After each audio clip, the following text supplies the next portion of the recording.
Hi everyone, ఇక్కడికి విచ్చేసిన మన సంస్థ సిబ్బందికి, మిత్రులకు, శ్రేయోభిలాషులకు స్వాగతం, సుస్వాగతం. ముందుగా మన శ్రీ SLN ప్రాపర్టీస్ 5వ వార్షికోత్సవ శుభాకాంక్షలు.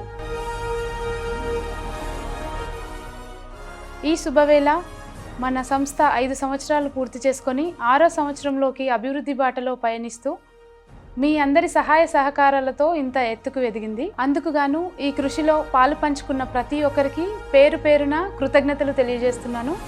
ప్రతి క్షణం సంస్థ గురించి ఆలోచిస్తున్న మీ క్రమశిక్షణ, నిబద్ధత మాకెంతగానో నచ్చాయి. అలాగే మన ప్రతి ప్రాజెక్ట్లోనూ ఇదే స్ఫూర్తిని కొనసాగించాలని కోరుకుంటున్నాము. ఇక్కడికి విచ్చేసిన ప్రతి ఒక్కరికి మరొకసారి పేరు పేరున కృతజ్ఞతలు తెలియజేస్తున్నాము. Thank you guys. Enjoy the event.